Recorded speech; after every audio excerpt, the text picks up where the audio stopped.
What's going on, guys? Hope you guys are all having a great week so far. Sorry for the lack of video last week. I actually got one of my wisdom teeth pulled, so I was pretty much out of commission for most of that.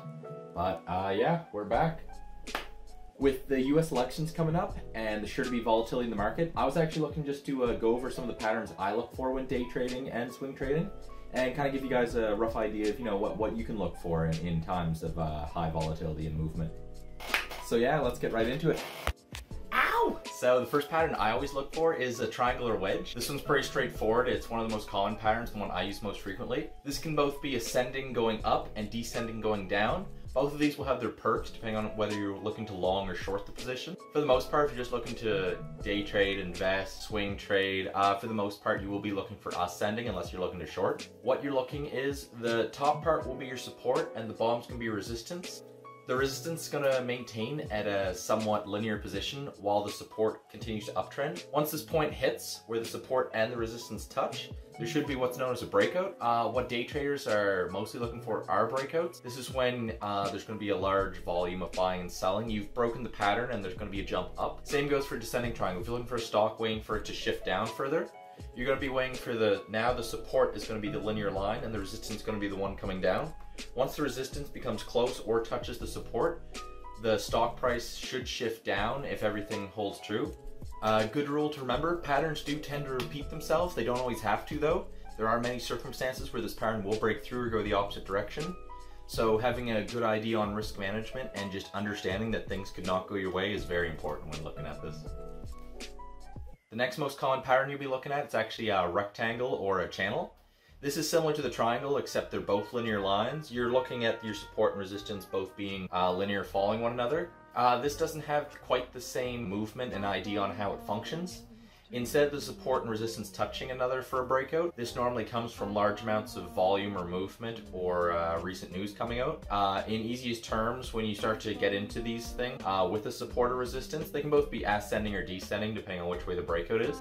Good tip to know, the more times that the stock price brushes on the support or resistance, the stronger that support or resistance is. This normally happens when there's enough volume to break through. Once the volume breaks through, that stock price that's going between the support and the resistance will break through. If it's an ascending pattern, normally what will happen is it will break the resistance and the old resistance will become the new support. This will thus create a new resistance. You begin to repeat the pattern once more. If it is descending, it's the same idea. You have your support and resistance. The stock price will bounce up and down over and over again until it finally breaks through the support. This will drop the stock price below. The old support will become the new resistance and you're going to be going at a lower pattern. The next pattern is actually looking at more of a bounce movement. It's double top, double bottom, triple top, or triple bottom, just to condense them all together. In easiest explanations of a double or triple bottom, what's going to happen is the stock price is going to drop, it's going to hit its support, it's going to bounce up, hit a resistance, drop down, hit support, and then drop up. If it goes through and breaks resistance, that will be the double bottom. If it does it once more, it will be the triple bottom. This pattern theoretically can continue for an infinite amount of time, but commonly with volume, trader motion, and just the way of the markets, this normally won't hold for that long. As a trader, what you're looking for in this position, you're going to be waiting to see once it hits the support, the support, and the resistance. Once it hits that breakthrough point, same as I was saying with the wedges, you're waiting to see once it has a confirmation of breakthrough. This is commonly when day traders buy in, and this is when you're going to see a large volume swing. This is a key point to get in. You're going to be looking for a buy and sell right away. Same goes if you flip it around, you're looking for a double or triple top. What's going to happen? The stock price is going to go up. It's going to hit its resistance, drop down, hit a support, go back up, hit a resistance. If it's a double top, it's going to hit that resistance, get enough volume, and break back through that support to make a lower support, and that old support will become the resistance. If it's the triple, as I said, you're just going to do another round of that. This could go on forever, same as the other one, but as I said earlier, there is a lot of volatility and it's hard to hold patterns throughout the day. These patterns are a bit harder to master because although sometimes you can try and predict it, depending on news or just the way the volume's going or a heavy sell-off, it might break this pattern. These patterns are normally you're waiting for confirmation. It is very risky. A lot of traders will say don't catch a falling knife. If you are trying to see the double bottom waiting for the support, if it doesn't break through, this could just have a downward pattern throughout the day and you could be losing money. So definitely confirmation, risk management, and just understanding what you're getting into would be key for these.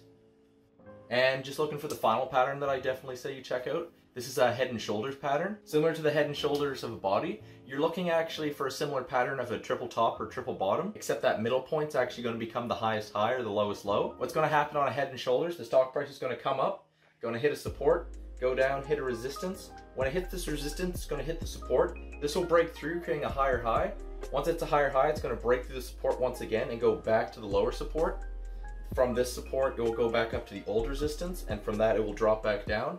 This normally comes from a large amount of buying and people locking in profits. You'll see the stock price go up and up. It'll hit the shoulder and then the head. This normally happens when everyone's trying to lock in profits. Commonly penny stocks, they're having large percentages right away. From this, it will drop down, recover slightly with some people buying in, but won't be able to hold the pattern. When this pattern drops, this is a key buy-in for a lot of people trying to short. Once you break that resistance, there's not much holding it from having a good drop, especially if it was at a large percentage throughout the day. This is a point you have to be very careful if you're going long on the position, as you definitely want to make sure it maintains a pattern and doesn't do this if you're looking for profits there. This is a great pattern if you're looking to short, especially if volume was huge buying throughout the day. Commonly, a lot of penny stocks will have a sell-off throughout the day, meaning if it is possible to short, this could be a key play, knowing that you'll have an easy downtrend throughout the rest of the day. The same holds true for the opposite pattern if you're looking for an uptrend. The stock will drop down, hit its support, go up, hit its resistance. From that resistance, it will drop down through the support. It'll make a new support. As I said, this will be the, inverse head. From that position, it will go back up, go to the old resistance, go back down to the old support, and if everything holds true, when it goes to hit the new resistance, it will break through, creating a higher high. This is definitely a risky play because you don't want to be catching a falling knife in the markets. But if you do time this right, there is a lot of money to be made. These are some of the much more complicated patterns. I'd recommend staying away from them until you really understand how they work. Normally, the channels and the wedges are the easiest to go just when you're learning. NANI?! お前はもう死んでいる。